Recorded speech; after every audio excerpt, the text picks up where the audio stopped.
슬기로운 사회생활이라는 제목으로 가정과 직장의 성결이라는 제목으로 계속해서 말씀을 나누겠습니다.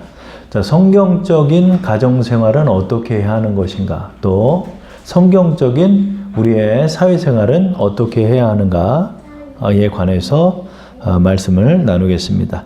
자, 에베소서 5장 22절부터 23절 그리고 33절 우리 다 함께 합독할게요. 시작. 아내들이여 자기 남편에게 복종하기를 주께 하듯 하라. 이는 남편이 아내의 머리됨이 그리스도께서 교회의 머리됨과 같음이니 그가 바로 몸의 구주시라. 그러나 너희도 각각 자기 아내 사랑하기를 자신같이 하고 아내도 자기 남편을 존경하라. 아멘. 먼저 아내의 생활에 관해서 말씀하고 있죠. 자, 남편에게 복종하라 이렇게 되는 거예요. 오늘날 남편에게 복종하나요? 그래서 이 문제도 이제 우리가 이제 성경적인 의미로 여러분들이 순종해 나가셔야 돼요. 그래서 하나님이 원하시는 가정은 주의 말씀을 따라 순종하면서 여러분들이 가정을 세워나가야 돼. 남편에게 복종하라. 그냥 어떻게 복종하다? 주님께 하듯이 해라. 이런 거죠. 주님께 하듯이 여러분이 주님을 섬기듯이 남편을 그렇게 대해야 한다는 거죠. 근데 남편에게 순종하라라고 말하지 않고 남편에게 복종하라라고 했어요. 이 복종하기가 쉽지가 않죠. 그렇죠? 이 복종이라는 단어의 원어적 의미가 뭘까요? 우리가 이후에 이제 말씀을 나누는데 자녀들은 부모에게 복종하라 이렇게 말 안 해요. 이후에 말씀 보면 자녀들은 부모에게 순종하라 그래요. 그런데 아내는 남편에게 복종하라라고 말해요. 요즘 시대에 이런 말 했다가는 돌 맞죠, 그렇죠? 뭐 남편에게 복종해야 된다 이러면은 가부장적인 표현이다 그러는데 그 하나님이 가부장적인가요? 여러분 이 세상의 세태가 지금 옳다고 얘기하면 안 돼요. 성경을 기준으로 해서 여러분들이 말씀에 순종해 나가야죠. 그래서 여러분 오늘날 많은 부분들이 이제 성경을 중심으로 해서 생각하지 않고 미국에서는 어떻게 하는데 이런 말 많이 해요. 미국에서는 어떻게 하는데 요즘 세상이 어떤데 요즘 세상을 따라가는 게 아니에요. 오히려 성경은 너희는 이 세대를 본받지 말라고 그랬어요. 여러분 우리가 이 세대를 본받을 게 아니에요. 주의 말씀을 순종해 나가야죠. 자, 그러면 우리가 성경에서 말하는 아내의 생활, 남편에게 복종하라. 이것은 어떤 의미를 갖고 있을까요? 이거는 헬라어로 휘포타소라는 단어인데 이것은 뭘 따라라 이런 뜻일 것 같은데 오히려 무엇에 의해 정돈하다 이런 뜻, arrange라는 뜻을 갖고 있어요.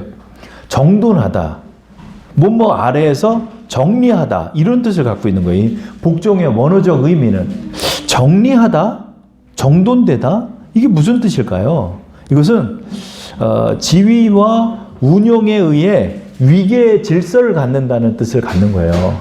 그러니까 여러분 이 복종의 개념을 어떻게 생각해야 되냐면 23절의 말씀을 여러분이 숙지를 하면서 따라 나가야죠. 23절 보면 이는 남편이 아내의 머리됨이 그리스도께서 교회의 머리됨과 같음이니 이렇게 표현하고 있죠. 그러니까 남편을 하나님이 머리로 세워주셨기 때문에 여러분이 남편에게 복종하라는 거예요.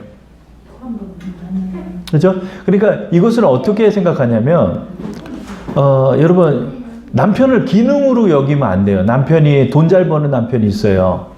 돈 못 버는 남편이 있어요. 빌빌거리는 남편이 있어요. 못난 남편이 있어요. 또 술주정하는 남편도 있어요. 별 볼 일 없는 남편도 있어요. 그러나 여러분들이 마음으로 어떻게 여겨야 한다?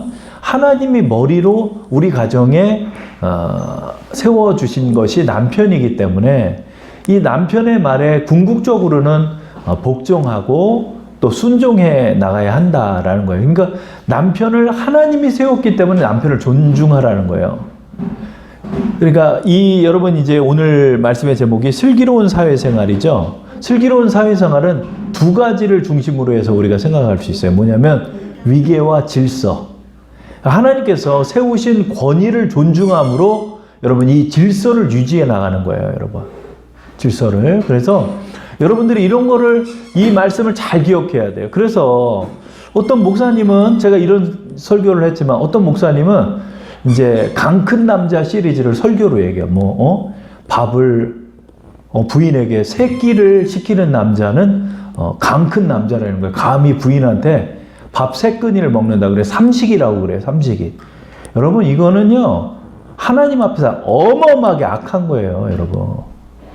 지금 여기 이 말씀을 봐요. 지금 이거 말씀도 모르고 그런 거를 단위해서 얘기를 하는 거야. 밥도 달란 말을 못해요, 남편이. 하루에 3끼의 밥을 부인한테 얘기도 못한다는 거야. 이게 성경에 그런 말이 어디 있어요?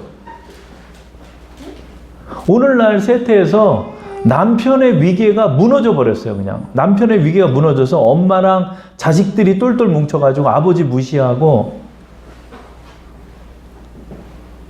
오늘날 이 질서가 완전히 무너진 거예요, 여러분. 근데 여러분 이것은요, 남편을 그렇게 대하는 것은 곧 하나님을 그렇게 대하는 거라고 말씀하고 있어요. 그렇기 때문에 이것은 하나님을 무시하는 처사예요. 그렇기 때문에 그렇게 말을 전해서도 안 되고 우리가 생각해도 안 되는 거예요. 그래서 여러분 이게 오랫동안 이렇게 살지를 않다 보니까 남편에 대한 존중이 다 무너져 버렸죠. 그렇기 때문에 이것을 우리가 바뀌어야 남편은 하나님이 세운 머리구나. 내가 존중해야 되겠다. 내가 그의 말을 따라야 되겠다. 그래서 여러분 불법이나 불의한 것, 또 주의 법에 위배되지 않는 것들은 여러분이 복종하고 따르는 거예요. 위계 안에서. 그게 질서를 유지해 나가는 거예요. 질서를 유지해 나가는 거예요. 그래서 아내의 성결은 어떻게 이룬다? 남편에게 복종함으로 하나님의 권위를 인정하고 가정의 질서를 유지해 나갈 수 있다는 거예요. 그러니까 여러분이 이게 겸손해져야 돼요. 아내들이 너무나 높아졌고 교만해졌어요. 남편이 들어왔는지도 모르고 밥을 먹었는지도 모르고 존경도 없고 존중도 없고 기능만이 남아서 오늘날 가정이 왜 깨지나요? 그 보면은요, 저는 막 안타까운 게 이혼남들이 나와서 무슨 프로를 만들고 이혼녀들이 나오는 프로가 또 있어요. 그래서 이혼을 마치 기다리는 것 같아, 막 보면. 이혼해가지고 애 혼자 키우는 부부들, 이혼해가지고 혼자 사는 남자들, 결혼한 지 몇 개월 만에 파경을 맞은 연예인들 너무나 많아요. 오늘날 가정이 왜 깨지는 줄 알아요? 하나님이 세운 권위를 무시하기 때문에 그러는 거예요. 자, 오늘 이 원리를 여러분이 이해하고 이 말씀 앞에 복종하세요. 남편이 아내의 머리됨을 그리스도께서 교회의 머리됨과 같다 그랬어요. 그러면 남편의 머리됨을 인정하지 않는 건 그리스도의 교회의 머리됨을 인정하지 않는 것과 같은 거예요. 그래서 사무엘 선지자가 뭐라고 얘기했죠? 불순종이 우상숭배 죄와 같대요. 여러분들이 이런 것들을 잘 아셔야 돼요. 오늘날 가정에서 행해지는 범죄들이 그렇게 많은 거예요. 그 다음 두 번째로 아내의 생활에서 필요한 것이 뭐다? 남편을 존경하라. 자, 여러분 여기서 존경한다는 것은 좋은 면이 있다, 높이 생각한다, 이런 것들이 있겠지만 성경적인 의미로 보면 이거는 fear래요. fear. 이거는 fear란 단어는 공포예요. 그러니까 남편을 공포스럽게 여겨라, 두렵게 여겨라, 이런 뜻이에요. 원문적인 의미는. 이게 뭘까요? 이것은 바로 하나님이 세운 권세임을 인정하고 높이라는 거예요. 여러분들이 그런 마음을 가지세요. 그래서 남편을 여러분이 높이세요, 마음으로. 그래서 가정을 세워나가는 거예요, 여러분. 자, 그러면 남편은 그러면 마음대로 생활하라고 그랬나요? 자, 두 번째, 남편의 생활은 무엇인가요? 자, 5장 25절에서 28절 말씀을 우리 한번 같이 읽어볼게요. 시작. 남편들아 아내 사랑하기를 그리스도께서 교회를 사랑하시고 그 교회를 위하여 자신을 주신 같이 하라. 이는 곧 물로 씻어 말씀으로 깨끗하게 하사 거룩하게 하시고 자기 앞에 영광스러운 교회로 세우사 티나 주름 잡힌 것이나 이런 것들이 없이 거룩하고 흠이 없게 하려 하심이라. 이와 같이 남편들도 자기 아내 사랑하기를 자기 자신과 같이 할지니 자기 아내를 사랑하는 자는 자기를 사랑하는 것이라. 아멘. 자, 여기서 남편들은 어떻게 해라? 이제 궁극적인 명령은 아내를 사랑하라는 거예요. 아내를 사랑하라. 남편은 아내를 사랑해야 되는 거예요. 그렇죠? 근데 어떻게 사랑해라? 그리스도께서 교회를 사랑하신 것처럼 사랑하라는 거예요. 어떻게 사랑했어요? 그리스도께서 목숨 바쳐서 사랑했잖아요. 목숨 바쳐서. 그렇죠? 그러니까 그만큼 귀히 여기고 사랑하라는 거예요. 남편은 귀히 여겨야 되는 거예요. 근데 두 번째로 나 자신을 사랑하는 것처럼 아내를 사랑하는 거예요. 근데 남편도 막 지밖에 몰라요. 그냥 뭐 자기 할 것만 하고 어디 이렇게 보면은 막 자기 취미 생활을 위해 가지고 그냥 막 몰래 해가지고 수백만 원짜리 막 이렇게 하면서, 그렇죠? 오늘날 아내를 사랑하지 않죠. 정욕을 사랑하죠. 그래서 가정이 깨지는 거예요. 아내를 사랑하고 나가야 될 것인데 세상에 죄를 쫓다 보니까 가정이 무너져 버리는 거죠. 그렇죠? 그래서 아내를 이렇게 사랑해야 한다는 거죠. 그래서 예수님께서 우리를 사랑하신 것처럼 사랑하라는 거예요. 그러니까 얼마나 깊고 섬세하고 희생적인 그런 숭고한 사랑인가요? 그렇죠? 예수님의 사랑. 그 사랑의 깊이와 높이와 넓이를 우리가 생각해 보면서 정말 아내를 그렇게 깊이 사랑해요. 그래서 어떤 분들 보면은 막 50년째 결혼 생활, 60년 결혼 생활을 하면서도 서로 존중하고 서로 친구처럼 서로 그렇게 늙어서 아름다운 노년의 부부 생활을 하고 있는 그런 가정들도 우리가 보죠. 참 아름다운 것 같아요. 그렇죠? 수십 년을 겪으면서 서로 사랑하고 위해주고 그렇게 나가는 거예요. 그래서 여러분 나이 먹으면 부부밖에 없어요. 나이 먹으면 결국 부부밖에 없는 거예요. 그래서 서로 사랑하고 예수님처럼 사랑하고 그렇게 위해야 한다는 거죠. 자, 그러면 이제 자녀의 생활은 어떻게 해야 할까요? 가정에서 6장 1절부터 3절까지를 한번 읽어볼게요. 시작. 자녀들아 주 안에서 너희 부모에게 순종하라. 이것이 옳으니라. 내 아버지와 어머니를 공경하라. 이것은 약속이 있는 첫 계명이니 이로써 내가 잘되고 땅에서 장수하리라. 아멘. 그래서 여기서는 또 이제 자녀들아 너가 복종해라 이렇게 말 안 하고 순종해라 이랬어요. 순종해라. 자, 순종도 어떤 뜻을 갖고 있을까요? 이거는 휘파쿠라는 헬라어를 갖고 있는데 이것은 히어란 뜻이에요. 히어. 자녀들아 부모의 주 안에서 부모에게 순종을 해라. 그러면 경청을 하라는 거야. 부모의 말씀을 아주 진중하게 듣고, 그래서 아버지가 자녀에게 얘기할 때 아내가 옆에서 무시해서도 안 되고, 아내가 자녀들에게 얘기할 때도 무시해서는 안 되는 거예요. 자녀들 또한 가만히 이것을 경청하는 자녀들로 그렇게 해야 되는 거예요. 그러니까 자녀들이 자기가 그것을 듣고 그렇게 순종해 나가는 거예요. 주의 깊게 듣고 그 훈계를 마음으로 받으면서 순종해 나가는 자녀들이 돼야 한다는 거예요. 근데 여기는 단서가 하나 있죠. 어떻게? 주 안에서 순종하라는 말이 붙어 있죠. 이게 뭐죠? 너 교회 가지 마. 이거는 우리가 순종할 수 없죠. 그렇죠? 그래서 예수 안 믿던 가정에서 자녀들이 예수를 믿게 됐는데 부모가 핍박할 때가 있어요. 부모가 핍박할 때. 근데 이거는 우리가 순종할 수가 없는 거죠. 그렇죠? 그래서 주 안에서 순종하라. 주의 뜻 안에서 순종하라는 거죠. 그래서 주의 말씀 안에서 따를 수 있는 내용들을 가지고 순종하되 궁극적으로는 어떻게? 경청하는 자세를 가지라는 것이 이 순종이라는 뜻이죠.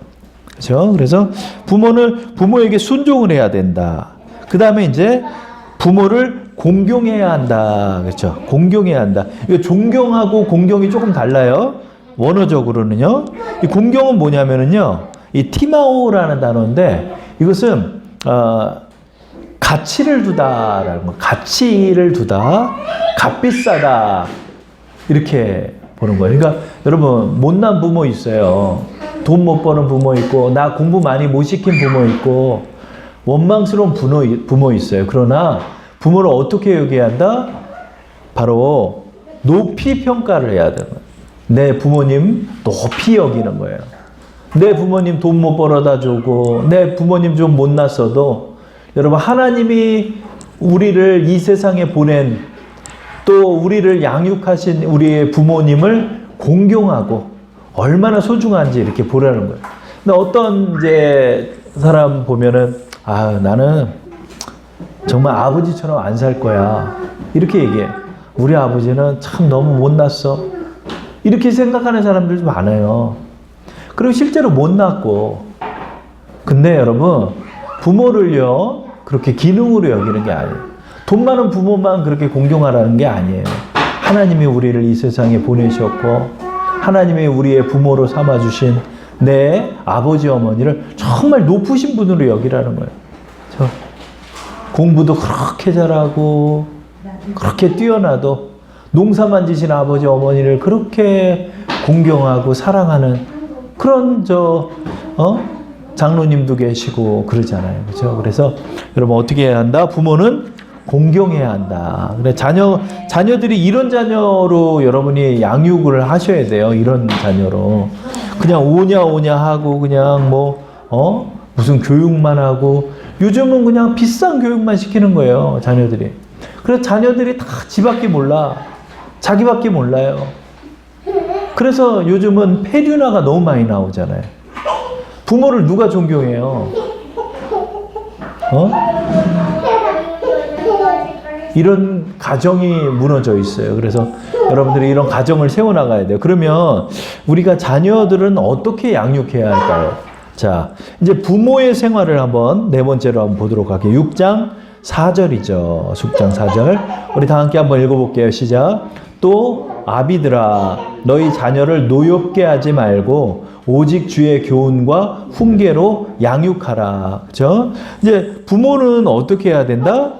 자녀를 먼저 노엽게 하지 말라는 거야. 노엽게 하지 말라는. 자녀들이 노여울 때가 어떨 때일까요? 이 부당한 것을 좀 당했을 때 그런 거. 막 참미가 크게 울 때가 있어. 그런데 억울한 걸 당한 거야. 나는 내가 요거를 해주려고 그랬는데 아빠 엄마가 그걸 몰랐어. 그걸 좀 무시를 받았으면 그냥 난리가 나는 거예요. 우리 참미가 그냥. 내가 그러려고 그런 게 아니란 말이야! 막 이러고. 그렇죠? 그러니까 자녀는요, 이성적으로 키워야 돼요. 그래서 납득이 가게끔, 수긍이 가게끔 해야 돼요. 그러니까 자녀를 부당하게, 또 불의한 것, 또 고압적이고 또 억압적인 자세는 자녀를 분노하게 하죠. 그래서 자녀는 어떻게 양육해야 한다? 자녀는 오직 주의 교훈과 훈계로 양육하라는 거예요. 오직이란 단어가 있죠. 그러니까 여러분, 다른 것이 여러분의 본이 돼서는 안 돼요. 서울대학교 보낸 무슨 부모의 말이 여러분에게 교훈이 돼서는 안 돼요. 그래서 막 그냥 그런 것만 쫓아다니는 거야. 야, 뭘 했대더라. 물론 그런 것들이 중요하죠. 그러나 궁극적으로 아이들의 마음에 뭘 심어야 한다? 주의 교훈과 훈계로 양육해야 한다는 거. 주의 교훈과 훈계. 이 교훈은 뭐죠? 주님의 정신을 말하는 거죠. 주님의 정신과 주님의 교육과 주님의 훈련과 주님의 징벌과 체벌이 이 교훈 속에 담겨 있어요. 그러니까 여러분, 이 징벌도 있는 거예요. 그래서 오냐 하면 애를 망치는 거예요. 여러분, 성경적으로 보면은요, 성경에서는 체벌을 인정하고 있어요. 요즘은 뭐 체벌하면은 112에 애들이 신고해요. 근데 이 교훈 속에는 징벌이 포함되어 있어요. 그래서 따끔하게, 불의하고 거짓된 일에 관해서는 따끔하게 혼을 내고, 그러나 주의 정신으로 주님의 말씀의 뜻 안에서 아이들을 교훈해야 되는 거예요. 또 훈계, 이거는 주님의 충고와 경고, 권고 속에서 아이들을 양육해 나가는. 그러니까 주님의 정신에 위배되지 않아야 돼요. 저는 이게 뭐가 중요하다고 생각이 드냐면, 아이들이 어려서부터 이 믿음을 잘 쌓아놓을 수 있게끔. 애들이요, 초등학교 고학년만 올라가도, 조용! 초등학교 고학년만 올라가도 그냥 세상에 휩쓸려 버려요. 그냥 세상에 휩쓸려 버려요. 그래서 예수 그리스도를 믿는 믿음에서 벗어나는 것에서 여러분들이 교훈과 훈계를 해야 돼요. 이게 어렸을 때 못 잡잖아요. 그럼 영영이 세상으로 떠내려가요. 그러니까 여러분, 그 파도에 휩쓸릴 때도 가끔 여름에 뉴스가 나와요. 아이들 6, 7명이 파도 그 바닷가에서 놀았는데, 분명히 내 눈앞에서 바닷가에서 놀았어요. 근데 너울성 파도라는 게 있어요. 그게 뭐냐면, 물이 이렇게 그냥 이렇게 보면 고요해요. 근데 이렇게 쫙 들어왔다가 그게 빠져나가는 게 몇 배의 강도로 빠져나가는데, 근데 썰물에서 그 물에 한번 휩쓸리면 빠져나오지 못하고 몇 킬로까지 끌려간대요. 밀물로 딱 들어왔을 때 애들이 놀아요. 서해바다 같은데. 근데 이게 썰물로 쫙 빠질 때 이 너울성 파도가 딱 이르면 확 끌고 가버리는 거예요. 저는 이 파도를 보면서 무슨 생각이 드냐면, 여러분 그 모래사장에서 애들 놀 때 잘 잡아주지 못하면 확 끌려서 나가버리면 애들 다 죽더라고요. 그래서 제 생각에는 교회에서도 유초등부가 제일 중요해요. 유초등부가 제일 중요해요. 이 유초등부 때 아이들을 주의 교훈으로 양육 안 해버리면 그냥 세상으로 나가버려. 그리고 애들이 어떻게 이렇게 악을 빨리 배우는지 모르겠어요. 악을 그렇게 빨리 배워요. 못된 것, 악한 것, 세상적인 것, 정욕적인 것에 아이들이 물들어버려요. 그래서 유초등부 때 이거를 잘 잡고 나가야 돼요. 어떻게? 오직 주의 교훈과 그 나중에 애들 크면은요, 왜 맨날 기독교 얘기만 해? 막 이렇게 돼버려요. 왜 엄마는 나 싫은데 교회 나가라고 그래? 이렇게 돼버려. 이렇게 되면은 끝나버리는 거예요. 아이들이 다 주의 말씀으로 양육되고 이렇게 커나가는 걸 볼 때마다 보람이 있더라고. 어린이집에서 선생님이 그랬대요. 찬미가 점심에 자는데 기도하고 자더래. 왜? 악몽을 꿨다고 예수님께 기도하고 잔대. 그래서 선생님이 그거를 사모님한테 얘기해 줬다는 얘기를 들으니까 제가 마음이 기쁘더라고요. 그렇죠? 어려운 문제 생기면 기도하는 거예요. 뭐 찾으면은 찬미가 저한테 그래요. 아빠 기도해봐. 그래. 기도해보면은 우리 막내 경찰차를 언제나 하나님께서 찾게 해주시죠. 그렇죠? 그래서 어려서부터 이렇게 체험하는 거예요. 그래서 저는 항상 기도하는 게 우리 자녀들을 통해서 기도하는 거. 주님, 이 아이들이 사무엘처럼 자라게. 사무엘이요, 여러분 어렸을 때 하나님을 만났잖아요. 어렸을 때 하나님의 부르심을 받은 애가 사무엘이에요. 그리고 한 번도 하나님을 떠나지 않았어요. 기도를 쉬는 죄를 범하지를 않았어요. 사무엘. 마지막 사사로서 다윗을 세웠던 사람이 사무엘이에요. 아이들이 이렇게 좀 컸으면 좋겠다. 요나처럼 이렇게 팍팍 그냥 배반하고 모반하고 막 이런 사람 말고 참 어린아이서부터 믿음이 자라면 좋겠다. 그런 마음이. 여러분 어떻게 해야 된다? 이거 어렸을 때서부터 오직 주의 교훈과 훈계로 양육할 때 그것이 가능하다는 거예요. 자, 그 다음에 이제 사회생활을 한번 볼게요. 5번째, 직장생활입니다. 자, 이 당시에는 이제 종과 상전이 있었기 때문에 종이라는 표현이 있죠. 자, 6장 5절부터 8절 말씀을 우리 한번 읽어볼게요. 시작. 종들아 두려워하고 떨며 성실한 마음으로 육체의 상전에게 순종하기를 그리스도께 하듯 하라. 눈가림만 하여 사람을 기쁘게 하는 자처럼 하지 말고 그리스도의 종들처럼 마음으로 하나님의 뜻을 행하고 기쁜 마음으로 섬기기를 주께 하듯 하고 사람들에게 하듯 하지 말라. 이는 각 사람이 무슨 선을 행하든지 종이나 자유인이나 주께로부터 그대로 받은 줄을 알미라. 그죠? 먼저 종들은 어떻게 해야 된다? 상전에게 순종하라는 거예요. 이 순종은 아까 뭐라고 그랬죠? hear. 이 경청하다는 거죠. 잘 듣고 그 사람의 뜻을 잘 들어서 이 상전이 뭘 원하는구나. 내가 이것에 순종해야 되겠다 하는 거를 지혜롭게 알아서 그 뜻을 따라주는 거죠. 근데 어느 정도로 죽게 하듯 하는 마음으로 그렇게, 종들은 하라는 거죠. 그러니까 이제 우리가 직장 생활을 할 때 이렇게 하라는 거죠. 주님을 대하듯이 이렇게 일을 하라는 거예요, 여러분. 사람에게 보이듯 눈 가림하듯 하지 말고 하나님이 보고 계시다는 그런 생각으로 여러분들이 정직하게 공의롭게 그렇게 일을 하라는 거죠. 어떻게? 눈 가림만 하지 말고 하나님을 대하는 마음으로 일을 해라. 그렇죠? 그리고 어떤 마음으로 해라? 기쁜 마음으로 섬기듯 해라. 그래. 여러분 막 죽지 못해서 일하는 거예요. 막 짜증 부리고 일 시작할 때에서 끝날 때까지 그렇게 짜증 부리면서 일하는 사람이 있어요. 이런 사람하고 일하면 안 돼요. 나중에 뒤통수 쳐요. 이런 사람.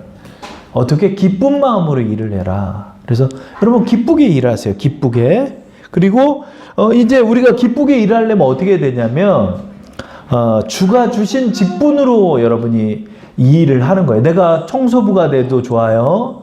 내가 작은 일을 해도 좋아요. 이게 다 주님이 주신 일이다. 주님과 동행하면서 내가 일한다. 이런 거예요. 근데 여러분 많은 사람이 어떻게 해요?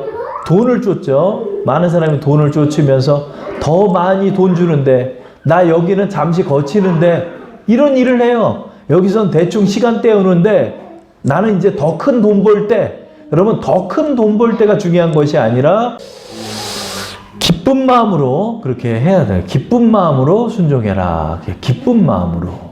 기쁜 마음을 자꾸 가지려고 해야 돼. 어떻게 해야 된다? 이거를 주님이 주신 나의 천직으로 여기라는 거예요. 그래서 나 돈 벌 대로 이직할 거야. 뭐 여기는 언제든 내가 때려칠 거야. 이렇게 일하는 사람 많아요. 아니에요. 여러분 내가 돈을 적게 벌어도 좋아요. 내 있는 일을 감사함으로 받으면 버릴 게 없어요. 그래서 여러분들이 이게 하나님이 주신 일이지. 주님과 동행하면서 주님이 내 옆에 계시니까 그 일을 귀히 여기며 죽게 하듯 하는 것 속에서 하나님의 은혜가 언제나 임하는 거예요, 여러분.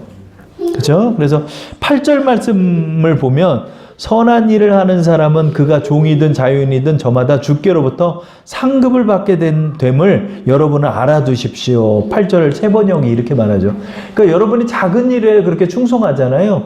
하나님이 다 보고 계셨다가 여러분의 상급을 주는 거예요.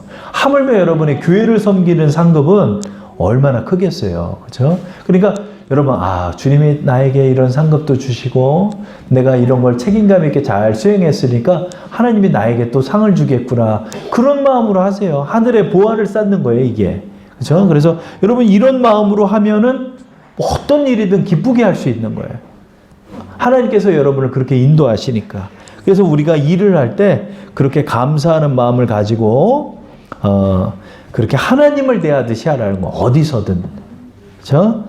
하나님이 정해주신 위계 질서를 순종하면서 여러분들이 따를 줄 알아야 되는. 자, 그러면 상전들, 직장 상사들은 어떻게 해야 될까요? 9절에 나와 있죠. 상전들아 너희도 그들에게 이와 같이 하고 위협을 그치라. 이는 그들과 너희의 상전이 하늘에 계시고 그에게는 사람을 외모로 취하는 일이 없는 줄 너희가 알미라. 그렇죠? 이게 이제 먼저 상전들은 뭐라고 그러냐면 위협하지 마라 그런 거예요. 이게 뭐죠? 나의 지위를 이용해서 그 사람들을 위협한다는 뜻이죠. 이거는 협박, 공갈, 차별 이런 식으로 하는 거예요. 그러니까 내가 가진 지위를 가지고 이게 여러분 일종의 성추행도 여기에 다 속하는 거죠. 내 지위를 가지고 그 사람을 겁박하고 그 사람에게 위법한 행위를 하는 그 모든 것들을 그치라는 거죠. 왜? 우리 위에 하나님이 계시다는 거예요. 최고의 직장 상사가 하나님이라는 분이 계시다는 거를 상사들도 알라는 거죠. 그렇죠? 하나님이 다 보고 계시는 거예요.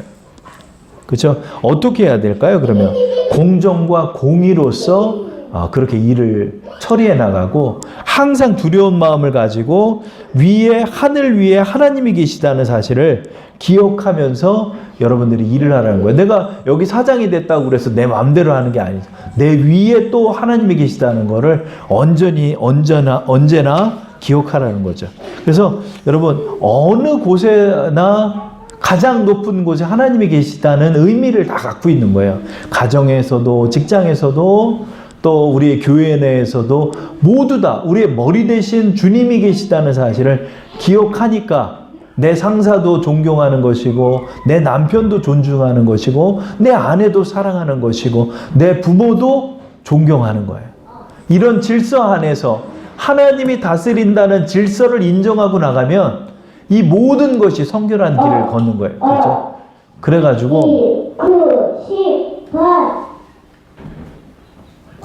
그렇게 나가야 되는 거예요. 그래서 여러분들 이걸 잘 기억하면서 이 말씀 안에서 잘 순종하는 여러분 되기 바랍니다.